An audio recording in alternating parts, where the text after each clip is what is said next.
하나님은 영이시니 예배하는 자가 신령과 진정으로 예배할지니라. 요한복음 4장 24절 말씀. 다 같이 주기도문 하겠습니다. 하늘에 계신 우리 아버지여, 이름이 거룩히 여김을 받으시오며 나라의 임하옵시며 뜻이 하늘에서 이룬 것 같이 땅에서도 이루어지이다. 오늘날 우리에게 일용할 양식을 주옵시고 우리가 우리에게 죄 지은 자를 사하여 준 것 같이 우리 죄를 사하여 주옵시고 우리를 시험에 들게 하지 마옵시고 다만 악에서 구하옵소서. 대개 나라와 권세와 영광이 아버지께 영원히 있사옵나이다. 아멘.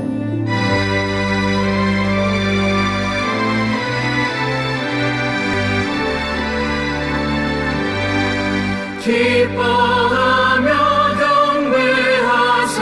영광의 주 하나님, 주 앞에서 우리 마음 피어나는 꽃 같아. 죄와 슬픔 사라지고 의심 구름 거치니 변함없는 기쁨의 주 밝은 빛을 주시네. 땅과 하늘 만물들이 주의 솜씨 빛내고 별과 천사 노랫소리 끊임없이 들어가. 물과 숲과 산과 골짜 들판이나 바다나 모든 만물 주의 사랑 기뻐 찬양하여라. 새벽별의 노래 따라 힘찬 찬송 부르니 주의 사랑 줄이 되어 한맘 되게 하시네.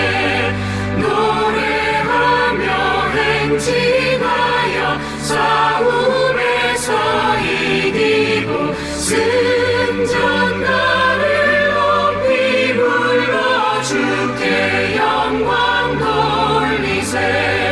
아멘.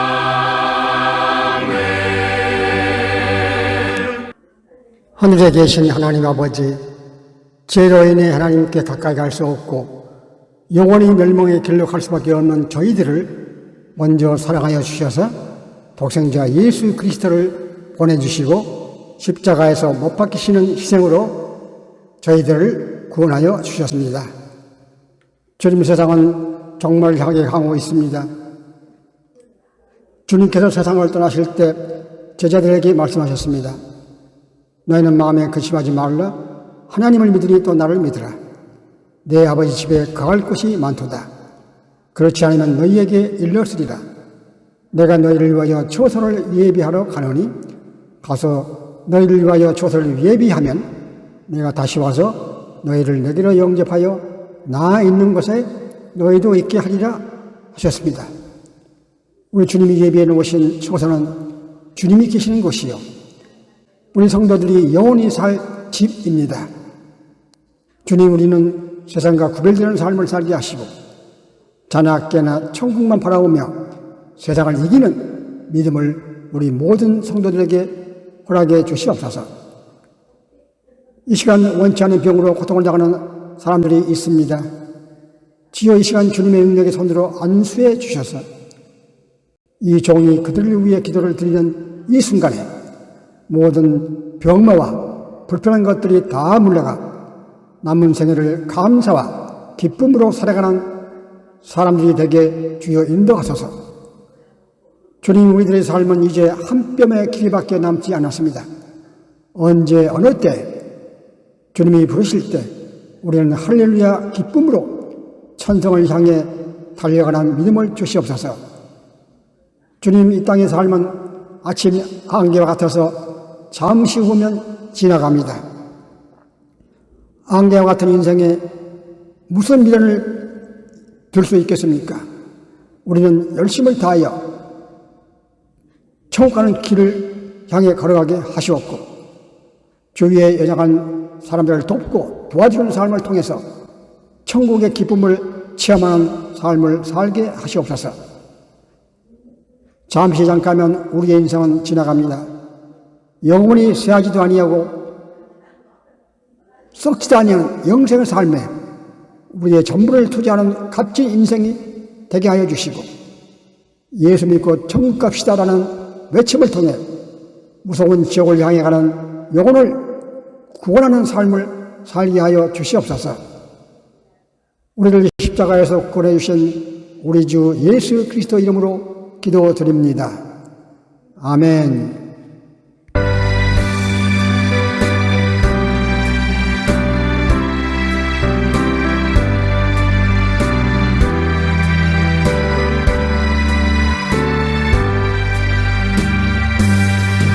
나 같은 죄인 살리신 주 은혜 놀라와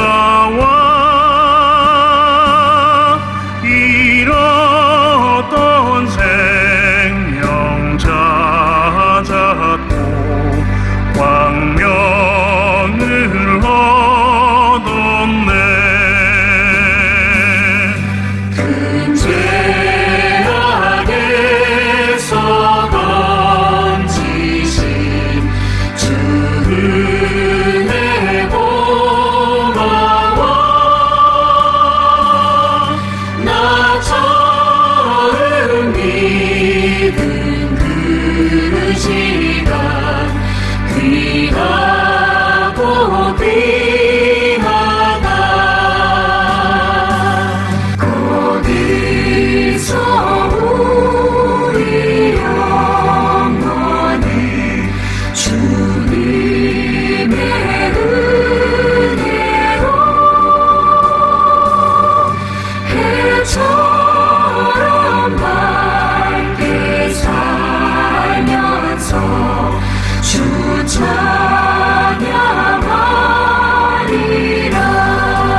오늘의 본문 성경 말씀은 마가복음 5장 22절에서 23절 말씀으로 회당장 중의 하나인 야이로라 하는 이가 와서 예수를 보고 발 아래 엎드려 간곡히 구하여 이르되 내 어린 딸이 죽게 되었사오니 오셔서 그 위에 손을 얹으사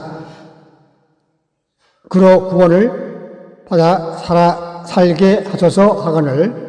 아멘.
오늘의 설교 말씀은 딸을 살리는 위대한 아버지라는 제목으로 진유철 목사님께서 말씀해 주시겠습니다.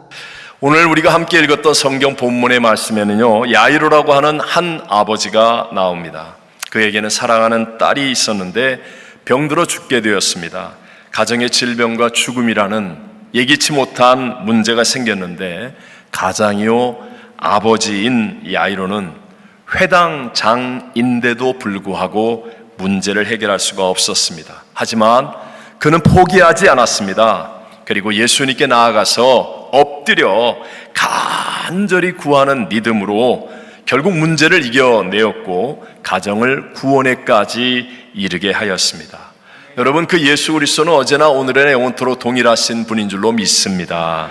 오늘 우리들에게도 어떤 문제가 있다 할지라도 우리도 회당장 야이로처럼 포기하지 않고 예수님께 나아가 간절히 구하는 믿음이 된다면 우리의 삶에도 역전승이 일어난다라는 것입니다.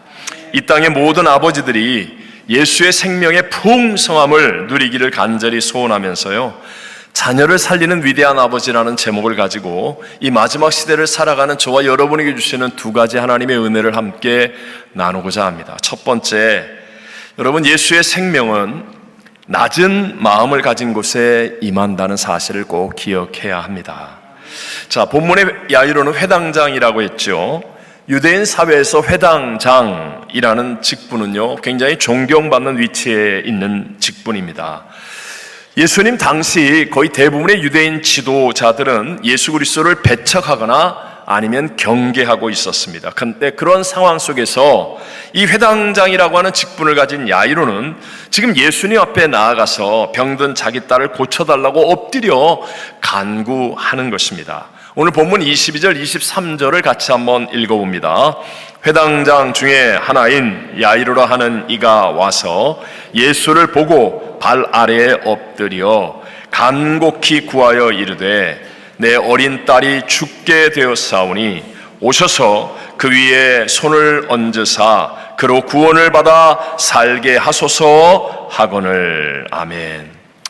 병들어 죽어가고 있는 딸로 인해서 정말 고통하며 고민하고 있을 그때 아마도 귀신을 쫓아내고 모든 병든 자를 고치시는 예수님에 대한 소문을 듣게 되었을 것입니다. 믿음은 들음에서 나는 법, 그의 마음속에 예수님이라면 내 딸을 고치고 살릴 수 있지 않을까라는 믿음을 가지고 유대인 다른 지도자들이 어떻게 생각하든 말든 또 많은 사람들이 보고 있던 말든 그냥 예수님께 나아가 그 발 아래 엎드렸습니다.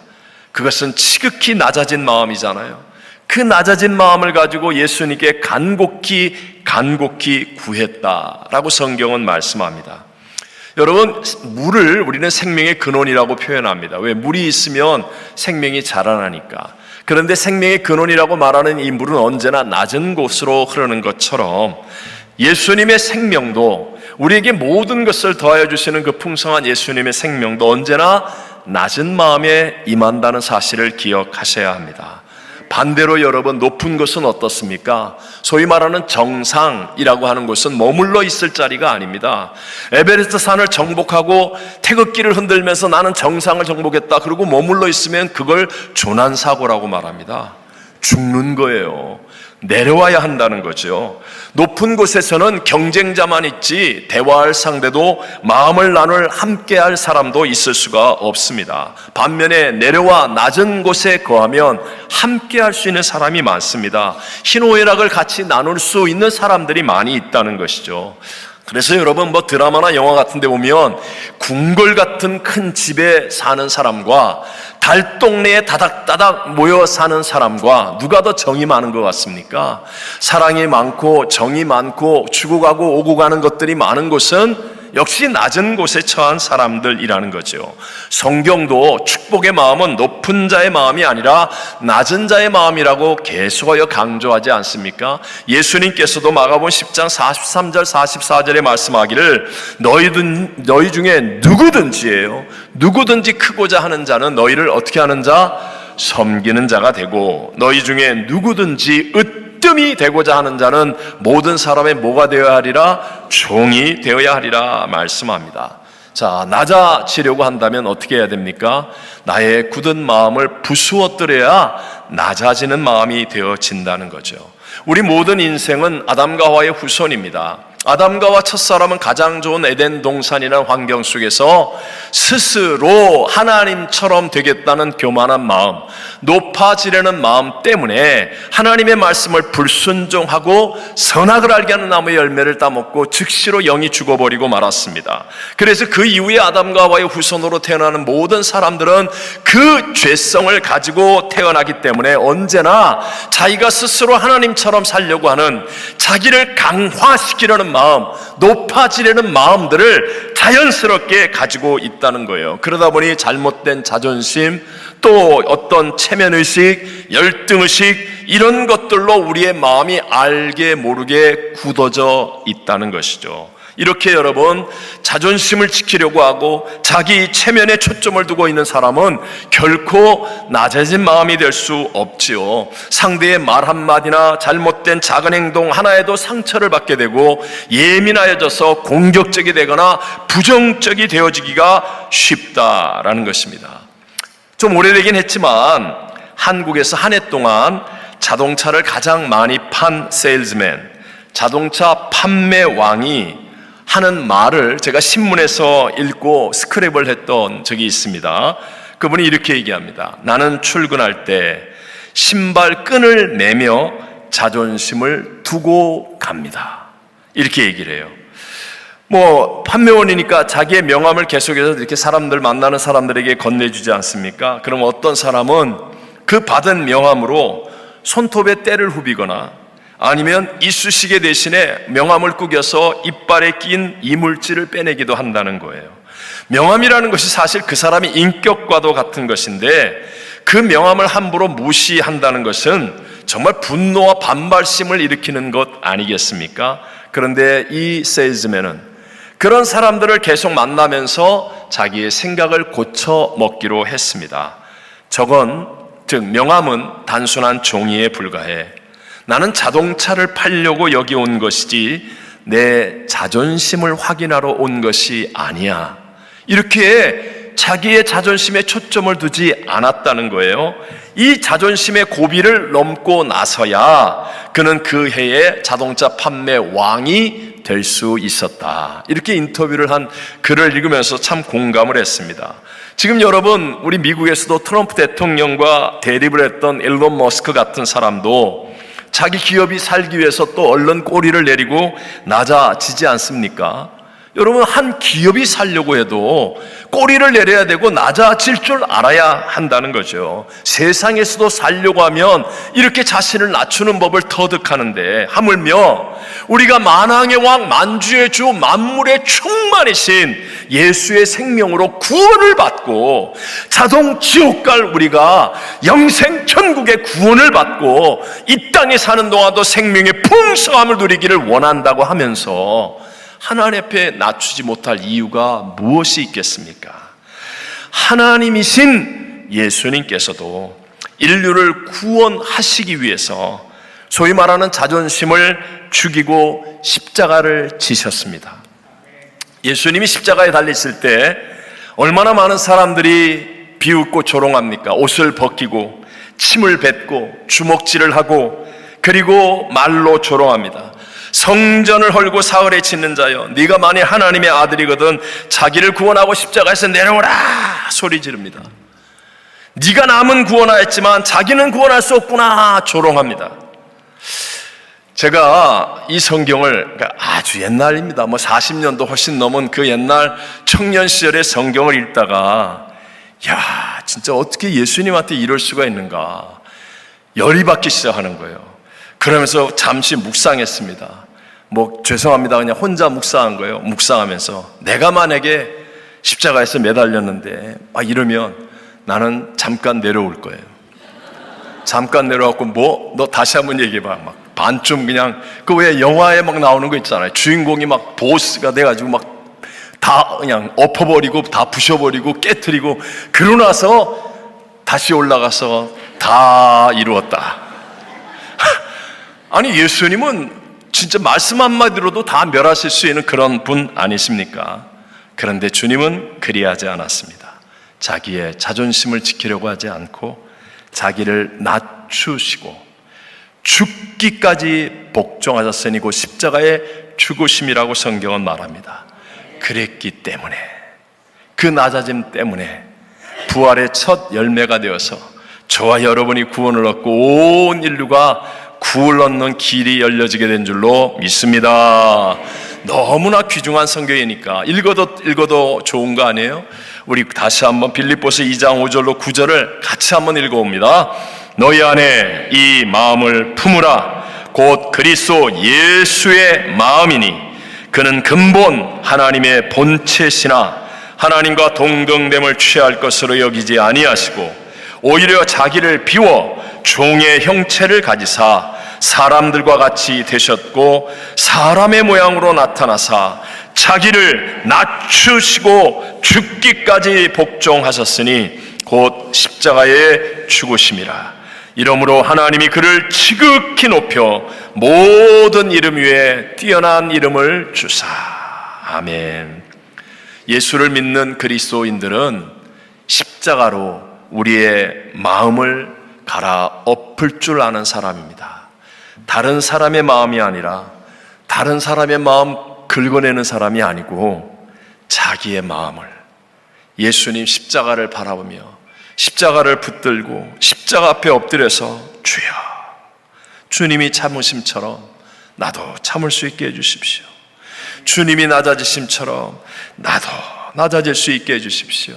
자기를 마음을 갈아엎어서 낮아질 수 있는 사람이죠. 하나님이 만약에 저와 여러분을 귀한 사람으로 만들기를 원하신다면 우리의 마음을 완전히 갈아엎어야 합니다. 그냥 잠깐 기절했다가 일어나는 마음이 되면 안 되고 Not I but Christ가 되도록 정말 십자가에서 죽은 마음까지 가야 한다는 거죠. 아브라함이 믿음의 조상이 되기 위해서는 25년 걸렸습니다. 마음을 갈아엎는데 야곱도 20년 이상을 자기의 마음을 갈아엎는 삶을 살아야 했습니다. 요셉도 하나님의 꿈을 품고도 최소 13년 동안 종살이도 하고 누명을 쓰고 감옥에도 가서 그러면서 자기의 마음을 갈아엎어야 했습니다. 모세도 그 위대한 사역을 위해 광야에서 40년 동안 굳어 있었던 마음을 다 갈아엎어야만 했습니다. 여러분, 내 자존심 지키는 것으로 사람을 살릴 수는 없지만 그러나 예수님의 생명이 흐르면 나도 살고 가족도 살고 또한 생명의 풍성한 역사가 일어나게 될 줄로 믿습니다. 다시 한번 오늘 2부 예배드리는 성도님들 스스로에게 물어봐야 됩니다. 나는 교회 와서 내 자존심 지키려는 사람인가? 아니면 예수님의 생명이 흐르기를 원하는 사람인가? 두 번째로요, 이 예수의 생명은, 풍성함을 주시는 예수의 생명은 관계를 통해 흐른다라는 것입니다. 예수의 생명은 무엇을 통해 흐른다고요? 관계를 통해 흐릅니다. 자, 회당장 야이로가 예수님 발 앞에 엎드렸습니다. 간곡히 구하여서 이제 예수님을 모시고 지금 죽음과 싸우고 있는 딸이 있는 집으로 가고 있는 거예요. 지체할 시간이 없죠. 사느냐 죽느냐 하는 그 순간이니까 자기가 그렇게 엎드려지기도 했고 간곡히 구하기도 했고 그래서 간신히 예수님과 함께 가고 있는 중이니까. 근데 놀라운 사건이 중간에 생깁니다.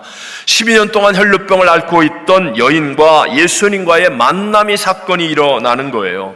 지금 총각을 다루고 다투면서 막 가고 있는데 갑자기 예수님이 걸음을 멈추면서 야, 누군가 내 몸에 손을 대었다 하시는 거예요. 그러니까 주변 사람들이 어루정들해서 제자들도 아니 예수님 지금 이 많은 사람들이 부딪히고 만지고 이렇게 하고 있는데 갑자기 누가 내 몸에 손을 대었다는 엉뚱한 질문을 하시면 어떻게 합니까? 그런데도 불구하고 예수님은 주위를 살피시며 그 사람을 찾으셨습니다. 몰라서 찾은 건 아닙니다.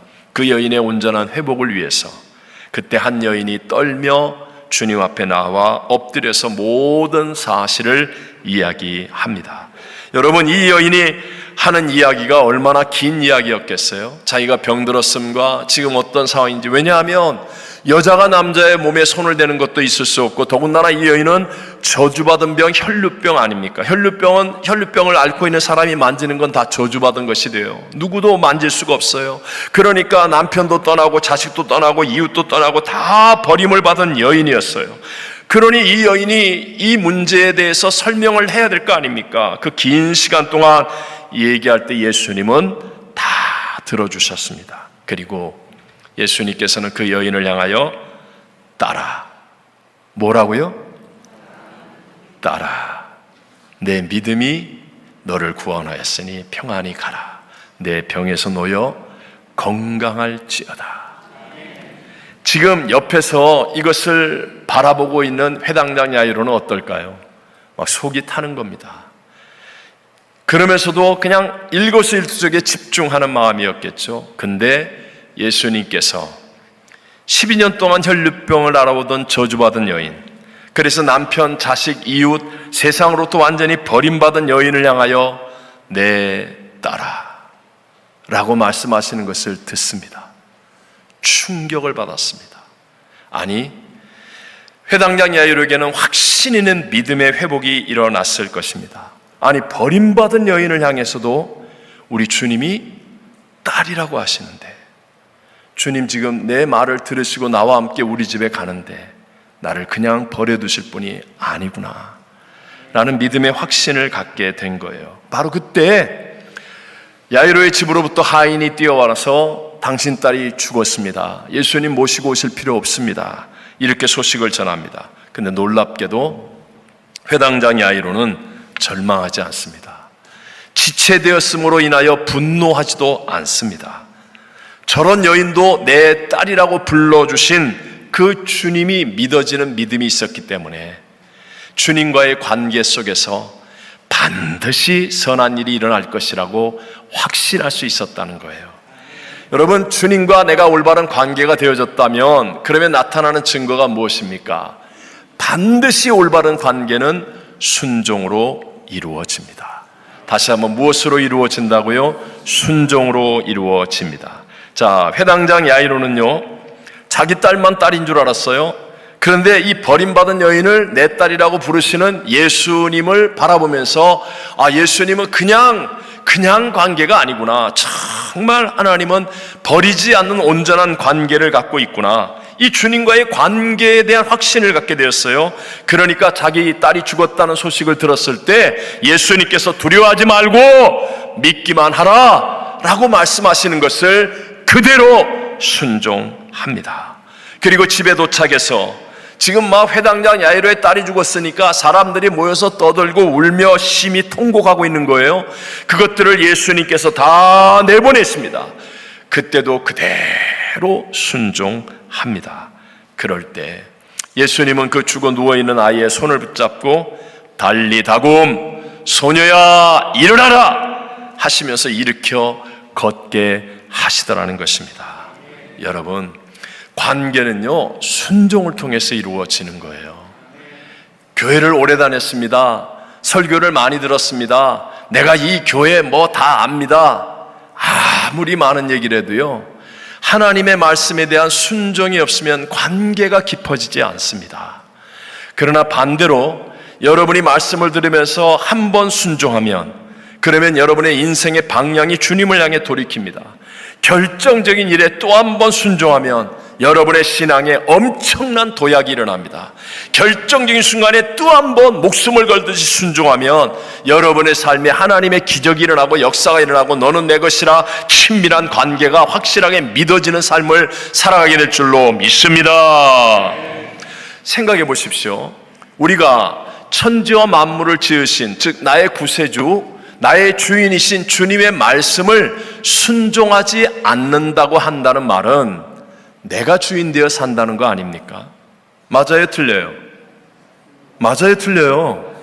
네, 내가 주인 되어, 주님의 말씀을 내가 순종하여 살지 않은 것은 내 뜻대로 산다는 거 아닙니까? 내 생각, 내 고집, 내 방법, 내 뜻대로.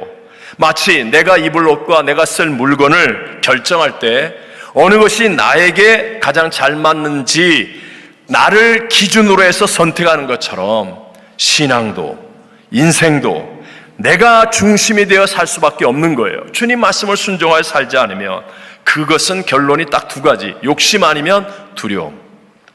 욕심 아니면 두려움이에요. 내가 주인 되어서 내가 생각한 대로 내 계획대로 내 뜻대로 살면 결국 나 잘 되고 더 잘 되고 또 더 잘 되고 하는 욕심, 아니면 안 되면 어떡하지? 잘못되면 어떡하지? 만일 무슨 일이 생기면 어떡하지? 하는 두려움. 둘 중에 하나의 노예가 되어지는 거예요. 특별히 큰 일을 하거나 중요한 일을 할수록 더 내 생각이 많아지게 되어 있습니다. 그러나 여러분 명심하십시오. 정말 큰 일, 중요한 일, 아니면 신앙과 인생은 내 뜻대로 되는 것이 아닙니다. 아멘이십니까? 여러분, 인생의 손가락, 발가락은 내 뜻대로 움직입니다. 근데 인생이 손가락 없어도 살아요. 근데 의사가 죽었습니다 할 때는 뭐가 멈춰야 죽는 거예요?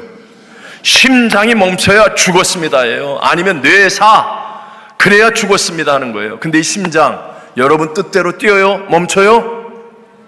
심장을 자기 뜻대로, 오늘 피곤하니까 오늘 잘 때 너도 심장아 너도 쉬어라, 그러고 쉬었다가 아침에 일어나면 심장이 뛰어요? 내 뜻대로 안 된단 말입니다. 뇌가 여러분 내 뜻대로 됩니까? 진짜 중요한 건, 정말 인생은 절대로 내 뜻대로 되는 게 아니에요. 그래서 천지와 만물을 지으시고 내가 잘 되기를 원하며 내게 생명의 풍성함을 주시는 주님을 순종하는 자가 결국 가보면 이기는 겁니다. 단지 주님의 수준이 내 수준을 뛰어넘고 레벨이 다르고 클래스가 달라서 처음에는 이해가 안 되고 납득이 안 되고 공감이 안 돼서 그렇지, 주님의 말씀을 순종하여 사는 삶이 결국은 주님과의 친밀한 관계가 이루어지며 승리하는 인생이 되는 것임을 믿게 되시기를 바랍니다. 길과 진리와 생명이 되신 예수님이잖아요.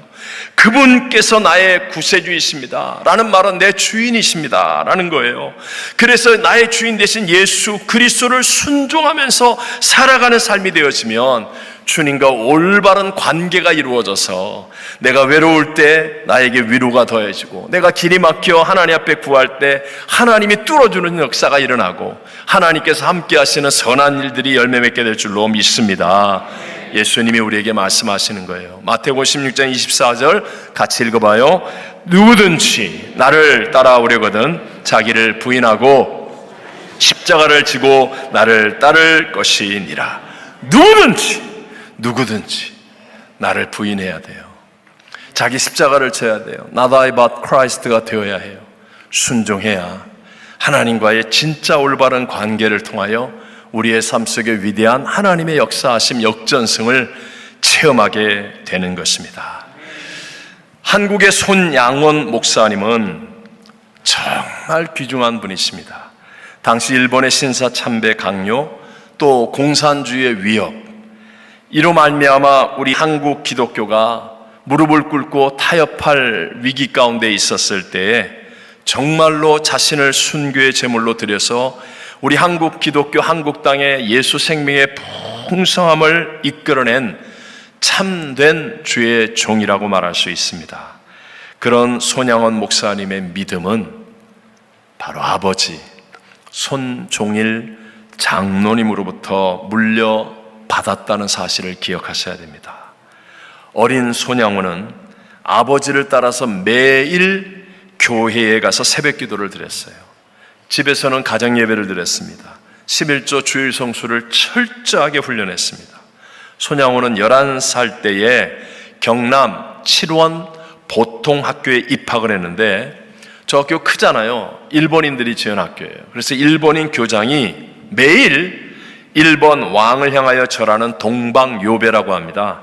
일본 왕이 있는 동쪽을 향해서 90도로 허리를 굽혀서 깊게 절하는 의식, 이것을 하고 수업을 시작했어요. 그러나 어린 손양호는 절하기를 거절합니다. 그러니까 이게 한 번, 두 번도 아니고 매일마다 저렇게 90도로 절하는데 빳빳이 서 있으니까 눈에 보여요, 안 보여요? 보이죠. 그래서 어느 날 일본인 교장으로부터 심하게 맞고 얼굴까지 맞아서 코피를 흘리면서 집으로 돌아왔습니다. 그때 아버지 손종일 장로님은 이렇게 기도하며 아들을 격려했다고 합니다. 주님, 이 부족한 것에 미천한 아들에게 이런 시련을 주시니 감사합니다. 쇠는 두드릴수록 강해진다고 했습니다. 앞으로 더 큰 일에 사용하시기 위해 제 아들을 더 큰 망치로, 더 강한 힘으로 두드려 주십시오. 손양호는 어렸지만 아버지의 기도를 들으면서 말씀을 순종하기 위해서라면 그까지 매 맞는 거, 학교 못 다니는 거 아무것도 아니라는 것을 깨닫게 되었다고 합니다. 우리 교회는 그런 분 없겠지만 누가 우리 아들이 교회 가서 한 대 맞고 왔어. 그러면 어떻게 될까요? 죄송합니다. 없는 일을 상상하는 건 어리석은 일이에요. 아버지는 아들을 격려하며 사랑했고요. 또 아들은 아버지를 신뢰하며 순종했습니다. 두 사람의 마음은 하나님의 말씀을 순종하기 위해서라면 어떠한 희생이나 죽음도 기쁘게 받아들이려는 각오로 충만했습니다. 여러분, 얼마나 아름다운 모습입니까? 결국 아들 손양호는 자라서 목사님이 되었고 나병 환자들을 섬기는 정말 아름다운 목회와 그리고 또 두 아들을 죽인 공산당을 그 원수까지 용서해 주어 사랑하여 자기의 양아들을 삼는 사랑의 원자탄이 되었고 결국은 공산당에게 순교당하심으로 한국 기독교를 예수 생명의 풍성함으로 인도하는 하나의 미랄이 되셨습니다. 여러분, 오늘 본문에 나오는 이 병들고 죽은 딸을 살리는 야이로처럼 우린 예수님의 십자가로 우리의 마음을 갈아엎어 깨어진 마음, 낮은 마음이 되어지면 우리에게도 예수 생명의 풍성함이 임하게 될 줄로 믿습니다. 또 우리의 삶에 주어진 말씀의 순종함을 통하여서 올바른 관계가 더 깊어지고 깊어짐으로 예수 생명의 풍성함을 이루게 되는 줄로 믿습니다. 모든 것이 주께로부터 왔으니 이 예물을 주께 드리나이다.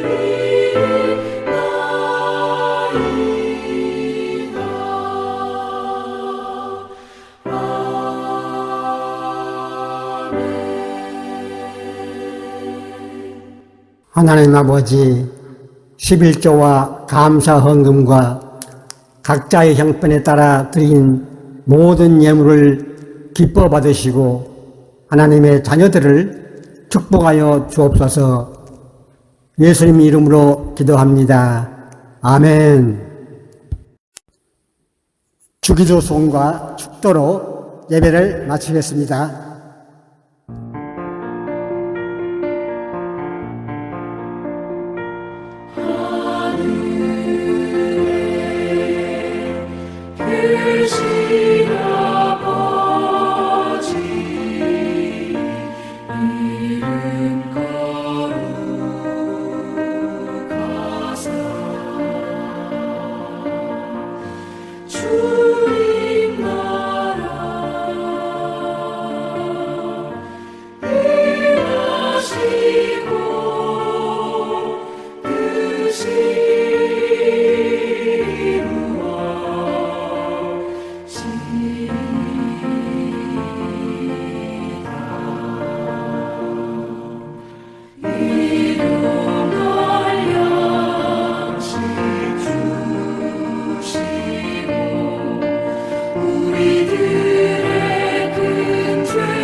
지금은 우리 주 예수 그리스도의 은혜와 아버지 하나님의 극진하신 사랑과 성령님의 위로 교통 충만하심에 오늘 이 예배를 드리는 모든 성도님들 위해 함께 하시기를 우리 주 예수 그리스도 이름으로 축원드립니다. 아멘.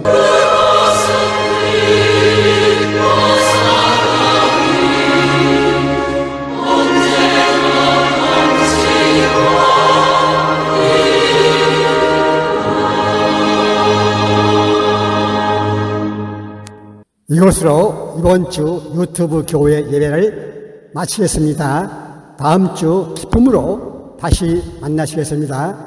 할렐루야!